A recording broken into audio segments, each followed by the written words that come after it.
शिव महापुराण में सुना है शंकर भगवान पर 108 कुछ भी शिव को चढ़ाना चाहिए श्रावण के महीने में। हमने पहले भी कहा था, पिछले लॉकडाउन की कथा निकाली है और श्रावण के महीने की कथा निकाल कर सुनना। उसमें कहा था आपके पास कुछ भी नहीं है तो 108 चावल के दाने चढ़ाइए, 108 मूंग के दाने चढ़ाइए, 108 आप चाहे तो सरसों के फूल चढ़ाइए, 108 चाहे तो सफेद पुष्प चढ़ाइए, 108 चाहे तो गुलाब की पत्तियां चढ़ाइए। पर सावन के महीने में एक नियम बनाना कि मैं 108 ये वस्तु शिव को समर्पित करती। उसका कारण क्या है? तो स्कंद पुराण में लिखा है शंकर भगवान को सावन के महीने में जब हम 108 कोई वस्तु समर्पित करते हैं तो शंकर उसको लाख और करोड़ों गुना कर कर हमको पूरे वर्ष में प्रदान कर देता है। इसलिए श्रावण महीने में 108 की महत्वता।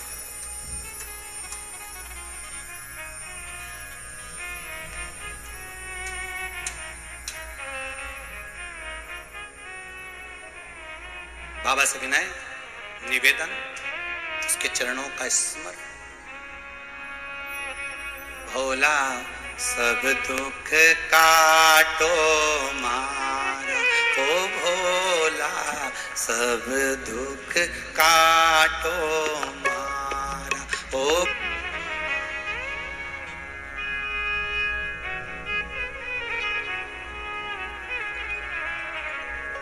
नियम ऐसा लो जो सद जाए। नियम ऐसा, कभी ऐसा नियम मत लेना जो ना सदे हो।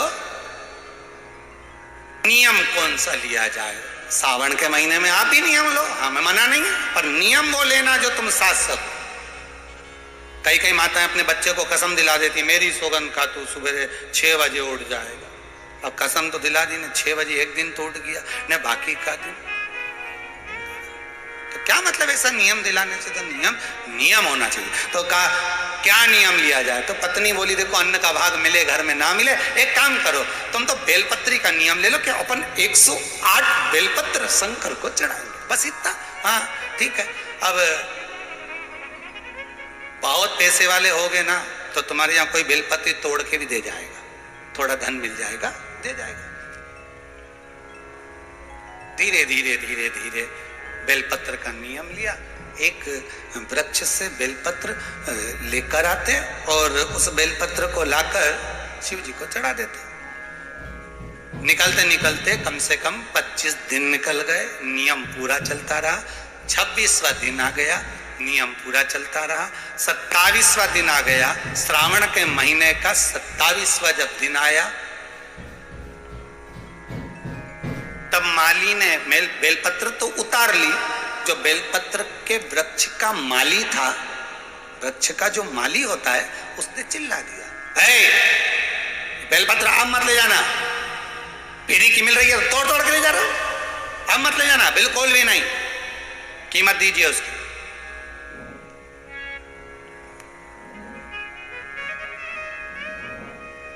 पूरे विश्व में, भारत की धरा पर, देश विदेश में, पिछली कथा में कहा था 1 जून से लेकर 25 जुलाई तक बेलपत्री वृक्षारोपण महोत्सव मनाना, हजारों लाखों वृक्ष सबको लगाना। और आप जो बेलपत्री का पौधा लगा रहे हैं इसका फल कितना है वो ध्यान करना। एक बेलपत्री का पौधा यदि लगा रहे हो, 24 घंटे बेलपत्री का वृक्ष ऑक्सीजन प्रदान करता है। 24 घंटे, हर पल हर घड़ी ऑक्सीजन देता, रात में भी दिन में भी। और बेलपत्री का पत्ता अगर टूटेगा, टूट कर कहीं जाएगा तो कहां जाएगा? शंकर के चरणों में, शिव के ऊपर। और बेलपत्री का फल अगर टूटा, उसमें से कुछ भाग निकला, तो बेलपत्री के फल में वो आनंद है कि बेलपत्री का पीले का गुर्दा किसी के मुख में चले जाता है तो कई रात्रि तक उसके हृदय में, चित्त में शिव समाया रहता है। और अगर वो मर भी गया तो शंकर के। बारिश का समय चल रहा है,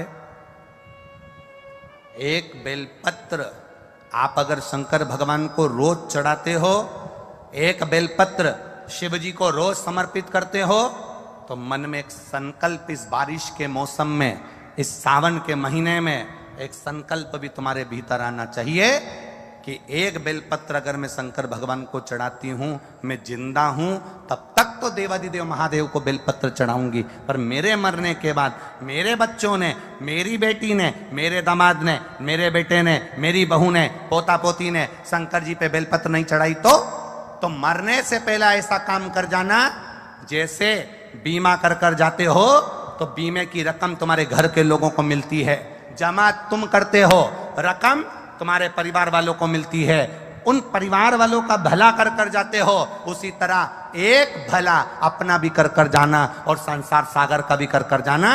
मेरे मरने के बाद बेलपत्र कौन चढ़ाएगा, इसलिए एक बेलपत्र का पेड़ लगा कर जाना, उस पेड़ की बेलपत्र कोई भी तोड़कर महादेव को चढ़ाएगा, फल तुझे ही मिलेगा। एक बेलपत्र का वृक्ष तुम भी लगा कर जाओ, उस बेलपत्र के पत्ते को कोई तोड़ेगा, शंकर पर चढ़ाएगा, फल मुझे मिलेगा। उस बेलपत्र के पत्ते को कोई तोड़ेगा, शिव को समर्पित करेगा, उसका फल मुझे मिलेगा। मैं चली भी गई, वृक्ष तो रहेगा, पेड़ तो रहेगा। श्रेष्ठ कर्म कर कर देखिए।